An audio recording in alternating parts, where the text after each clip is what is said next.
بسم اللہ الرحمن الرحیم. السلام علیکم ناظرین آپ دیکھ رہے ہیں multi news network channel اور میں ہوں آپ کا ہوسٹ فیصل میر. ہم عوام کے پاس عوام کی سمجھ لیں عدالت میں بھی گئے, عوام کے درمیان گئے, ان سے ان کے احوال حکومت وقت تک پہنچانے کی ہم نے کوشش کی. ناظرین آج ہمارے ساتھ جو ہستی بیٹھے ہوئے کسی تعارف کے محتاج نہیں, ماشاءاللہ پنجاب یونیورسٹی اسٹوڈنٹ یونین کے صدر بھی رہ چکے ہیں, اس کے بعد پنجاب کے لاہور کے صدر بھی رہ چکے ہیں, پنجاب کے بھی صدر رہ چکے ہیں, اور آج ماشاءاللہ جماعت اسلامی کے سیکرٹری جنرل کا عہدہ ان کے پاس ہے. میں بات کر رہا ہوں جی امیر العظیم صاحب کی. آج ہم ان کے پاس بیٹھے ہوئے ہیں, ان سے گپ شپ کریں گے اور ان شاء اللہ تعالیٰ جو بھی ملکی حالات چل رہے ہیں اس پہ بھی بات کریں گے. السلام علیکم سر. وعلیکم السلام. کیسے ہیں فیصل میر صاحب؟ ٹھیک ہیں الحمدللہ سر, آپ سنائیں کیسی طبیعت؟ جی الحمدللہ میں ٹھیک ہوں. ماشاءاللہ جی آپ کا بہت بہت شکریہ, آپ نے اپنے بڑے قیمتی ٹائم میں سے ہمیں وقت نکال کے دیا. سر امیر العظیم جو ہیں یہ بڑے مصروف بندے ہیں, اپنی جماعت کے ایک بڑے ایکٹیو کارکن ہیں میں سمجھتا ہوں, اور ان کی بڑی مہربانی کہ انہوں نے ہمیں اپنے قیمتی وقت میں سے ٹائم نکال کے دیا. دن بہ دن بگڑ رہی ہے صورتحال, احتجاج چل رہے ہیں, مہنگائی سے عوام انتہائی پریشان ہے. اس کے بارے میں آپ کیا کہیں گے؟ یہ کوئی آج کی بات نہیں ہے, جیسے آپ نے خود کہا فیصل میر بھائی کہ جیسے بگڑتی صورتحال, تو گویا کوئی بگڑنا آج کا نہیں ہے. ایک تسلسل کے ساتھ پاکستان کی معاشی صورتحال بگڑتی چلی جا رہی ہے, اور اسی طرح سے سیاسی صورتحال میں بھی یہ دھرنے پروگرام یہ ساری چیزیں. اچھا, لیکن یہ کہ دنیا بھر میں سیاسی جد و جہد ہوتی ہے, لوگ سڑکوں پہ نکلتے ہیں, اپنے مطالبات کے لیے ہجوم بھی اکٹھا ہوتا ہے, لیکن جس ملک کی معیشت بری طرح سے بگڑ چکی ہو اس میں ذرا سی بھی کوئی چیز اس میں اور زیادہ بگاڑ پیدا کر دیتی ہے. یہ ہمارے ایک المیہ ہے. جی آپ نے بالکل درست فرمایا, لیکن اب میں ہماری مطلب جو بھی رپورٹس آج تک ہیں, جتنی میڈیاز ہیں, ان سب کی رپورٹ کے مطابق اگر دیکھا جائے تو تاریخ میں انتہائی یعنی کہ بہت اتنی اس لیول پہ آج تک مہنگائی نہیں ہوئی جس لیول پہ چلے گی. 100 to 500%. اتنی زیادہ مہنگائی, عوام کے اوپر اتنا بوجھ ڈالنا, کیا آپ کی نظر میں درست ہے؟ ظاہر ہے کسی کی نظر میں درست نہیں ہے. مہنگائی کے بارے میں یہ پوچھنا تو سب لوگ کہیں گے کہ یہ بہت ٹھیک بات نہیں ہے, لیکن مسئلہ یہ ہے نا, ریکارڈ ہر دفعہ قائم ہوتا ہے. یہ پہلی دفعہ ریکارڈ قائم نہیں ہو رہا, تسلسل کے ساتھ مہنگائی کا ریکارڈ چلتا جا رہا ہے, اور یہ آج کی بات نہیں ہے. آپ اس کے بعد جو اگلی حکومتیں آئیں گی تو آپ ان حکومتوں کی جو صورتحال ہوگی اس کے بعد آج کی اس حکومت کے بارے میں آپ سمجھیں گے کہ شاید پچھلی دفعہ مہنگائی کم تھی, جیسے آج ہم دیکھ رہے ہیں کہ جی نواز شریف کے دور میں کم تھی, بے نظیر کے دور میں کم تھی. تو یہ تسلسل کے ساتھ چونکہ ہماری مہنگائی بڑھ رہی ہے تو ہمیں پچھلا دور جو ہے وہ نظر آتا ہے کہ شاید وہ کوئی بہتر تھا. حالانکہ اگر آپ اس کی بنیادوں پر غور کریں تو یہ آج کی حکومت ہو یا مسلم لیگ نون کی حکومت ہو یا پیپلز پارٹی کی حکومت ہو, یہ جن بنیادوں پر حکومتیں بنتی رہی ہیں, چلتی رہی ہیں, انہی بنیادوں پر آج بھی یہ حکومت چل رہی ہے. اور وہ بنیادیں ہیں کہ ہم نے قرضے لیے, ہم نے ورلڈ بینک کے پاس گئے, ہم IMF کے پاس گئے, ہم نے امریکہ کی اشیر بات لینے کے لیے ڈو مور کے مطالبات مانے. اس کے سبب ہر دور حکومت میں ہمارا ڈالر جو ہے وہ بے قابو ہوتا رہا, 60 سے نکل کر جو ہے وہ اب یہ 200 تک پہنچنے کی کوشش کر رہا ہے. اس کے بعد آپ کے ملک کے قومی قرضے جو ہیں وہ مسلسل بڑھے ہیں, اور اسی طرح سے آپ کا بجٹ کا خسارہ مسلسل بڑھ رہا ہے. تو یہ 3-4 ایسے انڈیکیٹر ہیں جو بتاتے ہیں کہ ہماری ملک کی صورتحال ہر دور میں بگڑتی چلی آ رہی ہے. سر جیسے PTI حکومت نے ابھی ڈو مور کا مطالبہ مانتے ہوئے 300 ارب روپے کے نئے ٹیکس لگانے کا وعدہ کیا ہے, کیا یہ عوام کے لیے عوام کے ساتھ ظلم نہیں ہوگا؟ جی بالکل بہت بڑا ظلم ہے, اور یہ پہلی دفعہ نہیں ہو رہا, بار بار یہ ظلم ہمارے اس ملک اور عوام کے ساتھ چلتا آ رہا ہے. دیکھیے ہماری قوم جو ہے وہ چکی کے 2 پارٹوں میں پس رہی ہے. ایک طرف ورلڈ بینک ہے, IMF ہے اور مغربی استعماری طاقتیں ہیں, اور دوسری طرف الیکٹیبلز ہیں, وٹو ٹوانے لغاری مزاری سرمایہ دار جاگیردار اور کرپٹ قسم کی جو ہے وہ بیوروکریسی ہے. اس نے پاکستان کے عوام کو پیس کر رکھ دیا ہے, اور لگتا یہ ہے کہ جب تک اس ملک میں کوئی بہت بڑا انقلاب عوامی سطح پہ برپا نہیں ہوگا ہماری معاشی اور سیاسی صورتحال اسی دلدل کے اندر موجود رہے گی. ہم اس سے جتنا نکلنے کی کوشش کریں گے ہم نہیں نکل پائیں گے. اس میں وہ چاروں طرف سے ہمیں اس نے محیط کیا ہوا ہے, ہم اس کے اندر گر گئے ہوئے ہیں اور نکلنے کی ہر کوشش میں مزید دھنستے چلے جا رہے ہیں. یہ عمران خان تھا کہ جس نے حکومت میں آنے سے پہلے جب اپنی پوری ایک عوامی تحریک چلائی, منشور پیش کیا, تو یہ کہتے تھے کہ جی میں کبھی بھی آئی ایم ایف اور ورلڈ بینک کے پاس نہیں جاؤں گا, میں بھیک مانگنے کے بجائے میں مستعفی ہو جاؤں گا, میں حکومت میں نہیں آؤں گا, میں خودکشی کر لوں گا. 20 قسم کی یہ چیزیں, ان کی تقریریں جو ہے وہ گواہ ہیں. لیکن حکومت میں آنے کے بعد پھر اس نظام کا حصہ بن گئے ہیں, اس سسٹم کے مطابق چل رہے ہیں اور ڈو مور کے اوپر بھاگتے چلے جا رہے ہیں. سر آپ سمجھتے ہیں کہ جو مذاکرات پاکستان اور آئی ایم ایف کے درمیان ہوئے یہ کامیاب ہوئے؟ آئی ایم ایف کے لیے وہ کامیاب ہے, پاکستان کے لیے وہ ناکام ہے. اور یہ صرف آج کی بات نہیں ہے, ہمیشہ کم از کم میں اور جماعت اسلامی یہ سمجھتی ہے کہ ہمیں آئی ایم ایف کے پاس جانا نہیں چاہیے. جب ہم ان کے پاس چلے جاتے ہیں اور ان سے کچھ پیسے لے لیتے ہیں تو وہ کامیابی ان کی ہے, ہماری کامیابی نہیں ہے. پاکستان کو قرضوں کے اوپر چلانا پاکستان کی آئندہ نسلوں کے ساتھ غداری ہے. اس کا مطلب ہے کہ آپ کے جواب سے یہی ہمیں پتہ چل رہا ہے, لگ رہا ہے کہ پاکستان نے تمام شرائط اس دفعہ بھی مان لی ہیں آئی ایم ایف کی. پاکستان کی کسی بھی حکومت پہ اتنی ہمت نہیں ہے کہ وہ آئی ایم ایف کی کوئی ڈکٹیشن سے انحراف کریں. کچھ تھوڑا سا عوام کو دکھانے کے لیے لفاظی ہوتی ہے, ایک پوسچر بنتا ہے, لیکن بالآخر یہ سجدے میں گر جاتے ہیں. سر ڈالر, آپ نے جیسے پہلے بھی فرمایا کہ مہنگائی ہر دور میں بڑھی, بالکل بڑھی. ڈالر ہر دور میں مہنگا ہوتا چلا گیا, روپے کی ویلیو گرتی چلی گئی.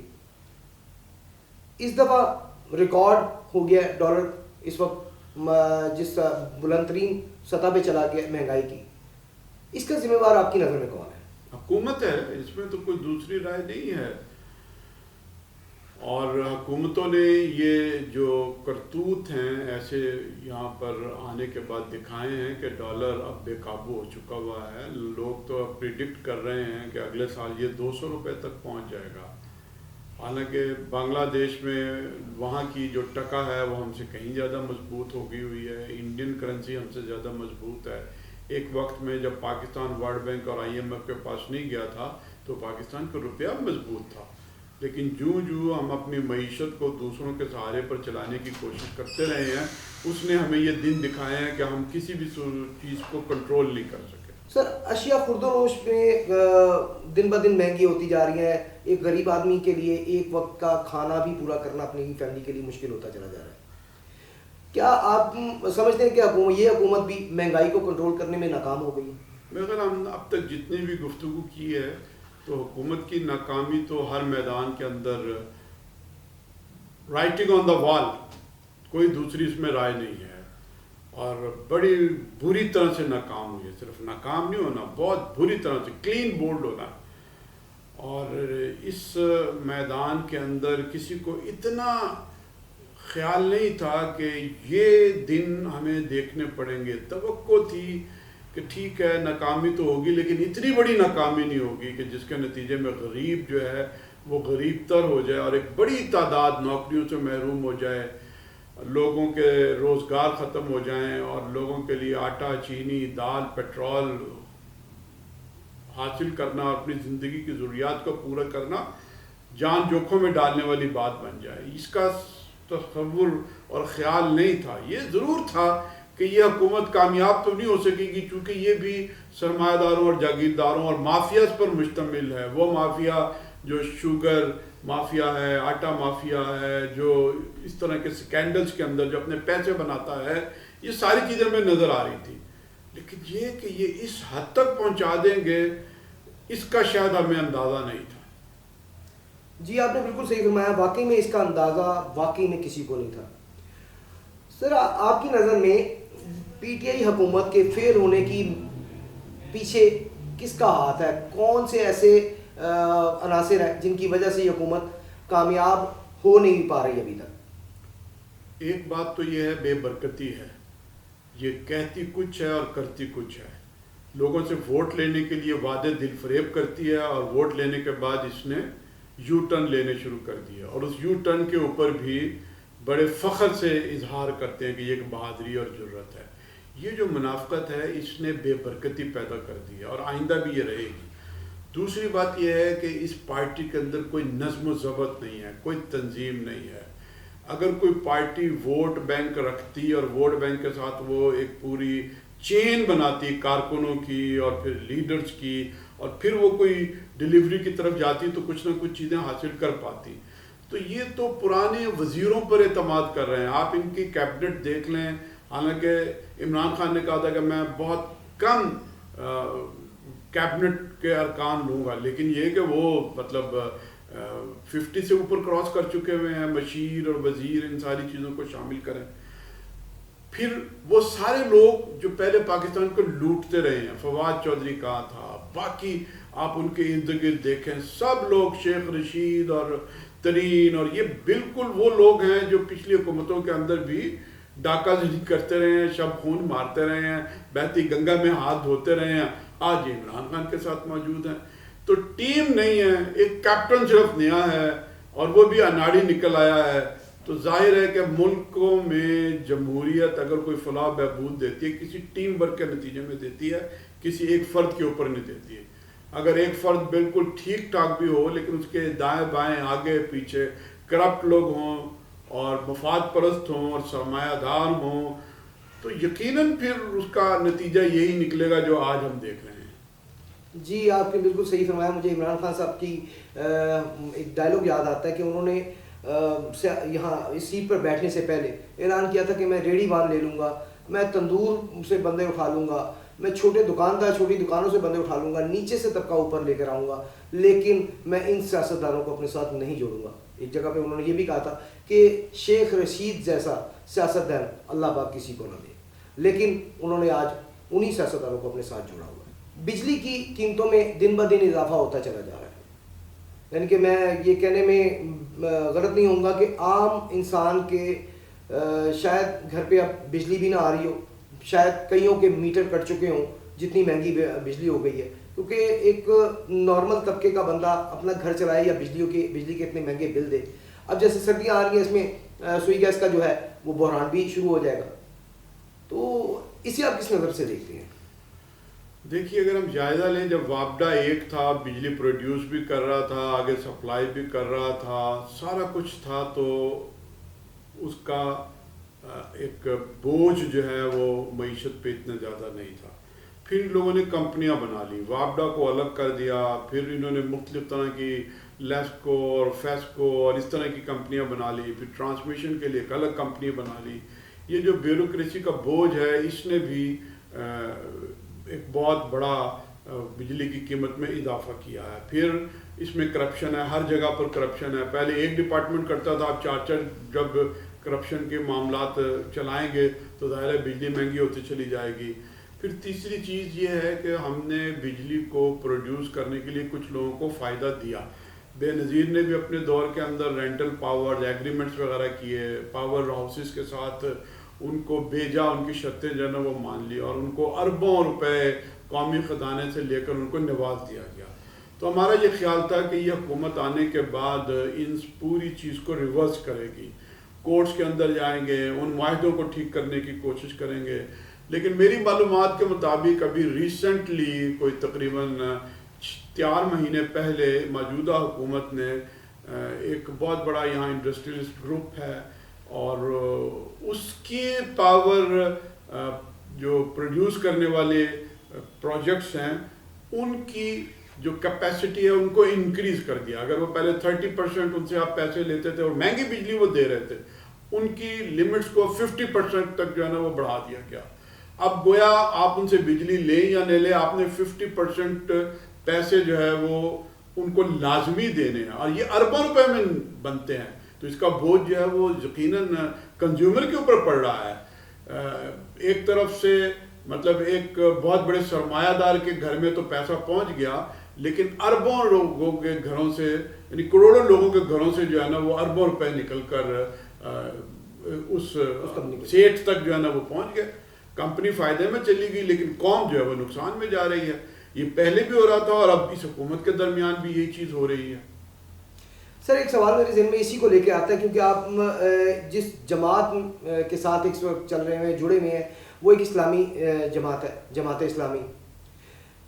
کسی بھی محکمے کا کوئی بھی عہدیدار ہوتا ہے, بے شک وہ لائن مین ہے, بے شک وہ جنرل مینیجر ہے, سب کو اس کمپنی سے جس بھی وہ بالفرض وہ وابڈا میں ہے یا پانی کے محکمے میں ہے یا سوئی گیس کے محکمے میں ہے, تو انہیں کچھ یونٹ جو ہے وہ فری دیے جاتے ہیں, ان کی جو بھی جاب ہوتی ہے اس کے مطابق انہیں فری ہوتے ہیں.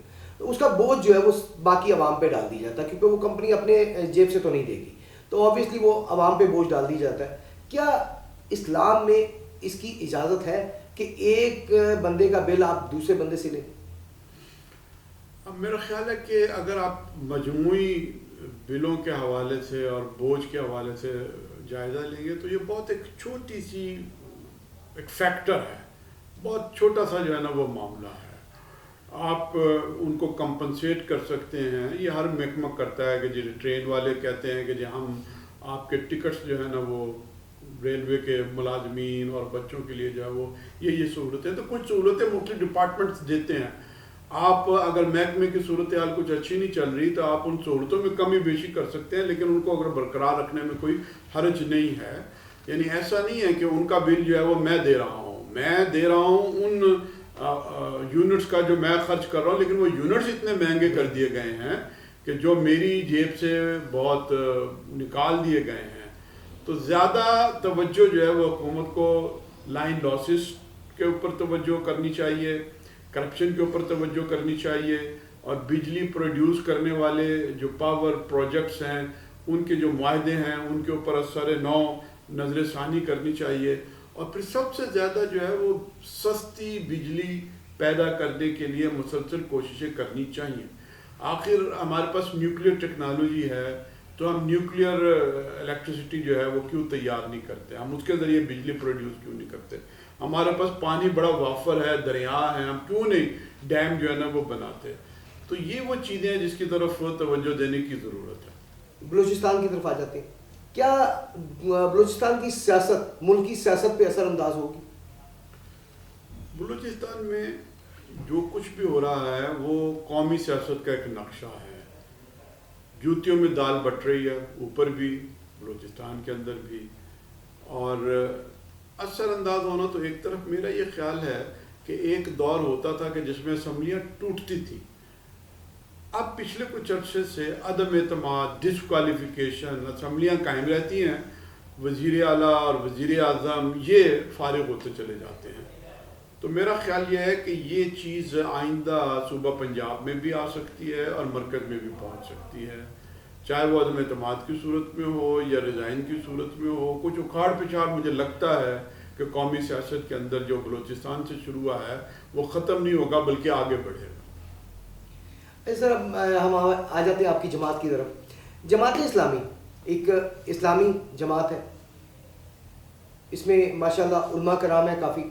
اگر اس جماعت کو موقع ملتا ہے, اگر آپ کی جماعت کے وزیر اعظم وزیر اعلیٰ آپ کی جماعت کے بنتے ہیں, تو کیا پاکستان میں اسلام کا نفاذ ہونے کا چانس ہے؟ جی یقیناً. دیکھیے جماعت اسلامی ایک ایسی تنظیم ہے جس میں ہر طرح کے لوگ شامل ہیں. اس میں دینی مدارس سے فارغ التحصیل لوگ ہیں, اس میں پی ایچ ڈیز لوگ ہیں, اس میں انجینئرز ہیں. بہت بڑے پیمانے کے اوپر ہمارے پاس ہر طرح کی صلاحیت بھی موجود ہے اور صالحیت بھی اپنی جگہ پر موجود ہے. اور خاص طور پہ جماعت اسلامی کا کردار ایک جس کی دشمن بھی جو ہے وہ تعریف کرتے ہیں. یعنی کوئی مفاد پرستی نہیں ہے, پوری ایک جمہوری جماعت ہے, اس میں ہمیشہ انتخابات ہوتے ہیں, کوئی وراثتوں پر یہ پارٹی نہیں چلتی. تو جب آپ ان ساری چیزوں کے اوپر غور کریں گے تو آپ کو میرے خیال ہے یہ سوال کرنے کی ضرورت ہی پیش نہیں آئے گی کہ ایک ایسی جماعت جو ابھی بھی وہ سارا کام کر رہی ہے جو حکومتیں کرتی ہیں. ہم اسپتال مستفید کر رہے ہیں لاکھوں لوگوں کو اپنے اسپتالوں کے ذریعے, ہم نے اسکول بنائے ہوئے ہیں اور لاکھوں بچے جب ان اسکولوں میں پڑھ رہے ہیں معمولی فیسیں دے کر. ہم واٹر فلٹر پلانٹ چلا رہے ہیں, ایمبولینس سروس چلا رہے ہیں, خدمت کا ایک بہت بڑا کام کر رہے ہیں. سیلاب, زلزلہ, کہیں کوئی آپ دیکھیں کہ آفت آ جائے, ابھی کرونا کی پوری جو مشکل تھی اس میں قوم کا اس جماعت نے ساتھ دیا ہے اور سب نے دیکھا ہے پہاڑوں پہ اور شہروں میں اور گاؤں میں. تو جب اتنے بڑے پیمانے پہ ہم اتنا بڑا کام کر رہے ہیں تو گویا ہمارے پاس تجربہ بھی ہے, ہمارے پاس عزم بھی ہے اور ہمارے پاس طریقہ بھی ہے. اور یہ جو سارا کام کر رہے ہیں ہم اپنے جوش کے ساتھ, اپنے ایمان کے ساتھ اور چندے اور زکوٰۃ لے کر یہ کام کر رہے ہیں.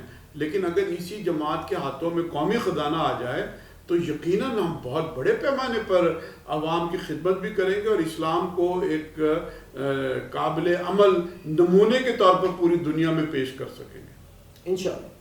کیونکہ جیسے کہ ابھی آپ نے فرمایا کہ عمران خان صاحب کے بارے میں بھی بات ہوئی, دوسرے سیاستدانوں کی بھی آپ نے بات کی کہ جب وہ سیاست سے پہلے ان کے کافی دعوے تھے, جب وہ سیاست یہ اس میں حکومت میں آ گئے تو وہ بھی اس حکومت کا ایک حصہ بن گئے. تو کیا جماعت اسلامی حکومت اگر انہیں ملتی ہے, ہینڈ اوور کی جاتی ہے, تو کیا وہ اس سے ہٹ کر کریں گے؟ کیا وہ IMF سے قرضے اور یہ سلسلے بند کر دیں گے؟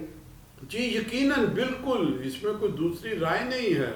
ہم قرضوں کے ذریعے معیشت کو نہیں چلاتے, چونکہ ہمارا دین جو ہے وہ ہمیں سود سے منع کرتا ہے. سودی معیشت کسی صورت میں جو ہے وہ قابل قبول نہیں ہے. دیکھیے معاملہ یہ ہے کہ جو قرضے لیے جا رہے ہیں یہ تو نہ تو کسی کی جان بچا رہے ہیں, نہ کسی کو ضروریات زندگی فراہم کر رہے ہیں, نہ کسی کو سہولیات زندگی فراہم کر رہے ہیں. یہ قرضے بنیادی طور پہ ایک مصنوعی معیار زندگی کے لیے استعمال ہو رہے ہیں. مصنوعی معیار زندگی یہ کہ بڑی بڑی سڑکیں بنا لیں, بڑے بڑے پل بنا لیں, بڑی بڑی جو ہے نا وہ آپ عمارتیں کھڑی کر لیں, بڑے بڑے ایئرپورٹ بنا لیں اور ان میں آپ قرضے استعمال کر رہے ہیں, جس کو جو ہے وہ 14 کروڑ سے زیادہ جو عوام ہیں ان کو مستفید نہیں ہوتے. وہ تو بیچارے اپنے گلیوں محلوں میں رہتے ہیں. چند کروڑ لوگ ہیں کہ جو ان سہولتوں سے فائدہ اٹھاتے ہیں, لیکن سارا بوجھ جو ہے وہ پوری قوم کے اوپر پڑتا ہے. تو اب اگر آپ اس نقطہ نظر سے دیکھیں کہ جماعت اسلامی جو بھی کام کرے گی وہ دولت کو یہیں سے جنریٹ کرے گی, اور اس دولت کو سب سے زیادہ جو ضروری چیزیں ہیں کہ لوگوں کی زندگی کو بچایا جائے, جان مال عزت اور آبرو کا تحفظ کیا جائے, پھر انہیں زندگی کی سہولتیں فراہم کی جائیں. زندگی کی سہولتیں یہ ہیں کہ بچوں میں پروٹین ہو, بچوں کو دودھ پورا معیاری ملے, بچوں کی تعلیم کا بندوبست ہو, انہیں پیدل چلنے کے لیے جو ہے نا وہ فٹ پاتھ موجود ہوں, ان کے لیے گلیاں اور سیوریج ساری چیزیں موجود ہوں تاکہ وہ کسی بیماری کا شکار نہ ہو. پھر سہولیات زندگی کے بعد آپ معیار زندگی کی طرف جاتے ہیں. پاکستان کے اندر ایک ریورس گیئر ہے. آپ تعلیم نہیں دے رہے, آپ لوگوں کو صحت نہیں دے رہے, آپ لوگوں کو جو پروٹین اور ان کی خوراک اور ان ساری چیزوں میں جو ہے نا وہ بالکل ہاتھ آپ نے تنگ کیا ہوا ہے, اور معیار زندگی آپ مغربی ملکوں کی طرح پیرس بنا دیں گے اور ہم نیو یارک بنا دیں گے اور ہم فرانس بنا دیں گے. تو یہ تو ایک ترجیحات کا غلط استعمال ہے جس کے نتیجے میں آج پوری قوم مہنگائی کی چکی میں پس رہی ہے. تو جماعت اسلامی یہ سمجھتی ہے کہ اس پورے پروسیس کو ریورس ہو جانا چاہیے. جب تک پوری قوم کو سہولتیں میسر نہ ہوں ہم معیار زندگی کی طرف نہ جائیں. جیسے جیسے پوری قوم تعلیم اور صحت میں آگے بڑھتی چلی جائے گی خود بخود معیار زندگی بلند ہوتا چلا جائے گا. سر لاسٹ میں قوم کے لیے کوئی پیغام؟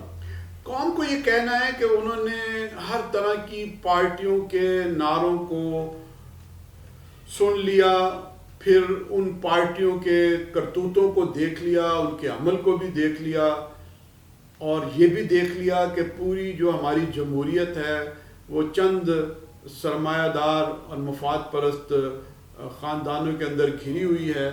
تو عوام کو اس منحوس چکر سے باہر نکلنا چاہیے. ایسی لیڈرشپ کو منتخب کرنا چاہیے جو انہی جیسی ہو, جو ان کا دکھ درد جانتی ہو, جو ان کے لیے خدمت کا جذبہ رکھتی ہو, جن کی ماضی کا ریکارڈ جو ہے وہ تاریخی نوعیت کا ہو, جو خدمت والا ہو. تو یقیناً پاکستان خوشحال بنے گا اور پاکستان کا مستقبل بہتر ہو سکے. کیا جماعت اسلامی اس سے ہٹ کے کام کرے گی؟ تو انہوں نے بڑا تفصیلی جواب دیا کہ اسلام میں یہ سٹیپس ہیں, اس پہ چلے گی. ہمارے وزیر اعظم عمران خان صاحب نے کہا تھا کہ مدینہ کی ریاست بناؤں گا, تو مدینہ کی ریاست ان سٹیپس کے اوپر چل کے چلتے آگے آتی ہے. وہ قرضے لے کے نہیں چلتی، وہ دوسرے ملکوں سے نہ قرضے لیتی ہے، نہ ان کے قانون کا نفاذ کرتی ہے، وہ اللہ اور اللہ کے رسول کے قانون کا نفاذ کرتی ہے، اور جو طریقہ کار حضرت عمر لا میں ہے وہ سارا چلاتی ہے. لیکن یہاں پہ المیہ ہے کہ ایسی حکومت ابھی تک نہیں آ سکی. ہم دعا کرتے ہیں جی اللہ کرے یہی حکومت ٹھیک ہو جائے. ہم نہیں کہتے بدل جائے، ہم کسی کے حق میں کسی کے خلاف نہیں ہیں، ہمارے لیے سارے محترم ہیں، خواہ کوئی بھی جماعت ہے وہ ہمارے لیے محترم. ہم یہ دعا کرتے ہیں کہ اللہ کرے کہ یا یہ ٹھیک ہو جائے یا کوئی ایسا حکمران اللہ کی ذات پاک ہمیں عطا کرے کہ جو کہ ملک کو اچھے طریقے سے چلائے، عوام کو خوشحال رکھے، عوام کی بیسک ضروریات کا خیال رکھے تاکہ ان کی زندگی آسان ہو سکے. امید ہے کہ آپ کو آج کا پروگرام بھی پسند آیا ہوگا. اگر پسند آئے تو لائک کیا کریں، شیئر کریں، کمنٹس بھی کریں. آپ کے ہر کمنٹ کا ہم جواب دیں گے انشاءاللہ تعالیٰ. اور اگر آپ چاہتے ہیں کوئی ویڈیو دیکھنا تو اس کے لیے بھی کمنٹ کریں، ہم انشاءاللہ تعالیٰ اس کی بھی کوشش کریں گے کہ ہم وہاں تک اگر ہماری رسائی ہوگی تو وہ بھی آپ تک پہنچائیں گے انشاءاللہ تعالیٰ. جی پھر کسی وقت کسی اور پروگرام میں ملاقات ہوگی. اپنا بہت سا خیال رکھیے گا. فی الحال کے لیے کیمرہ مین جان شیر خان کے ساتھ اپنے ہوسٹ فیصل ملک کو اجازت دیجیے. اللہ حافظ.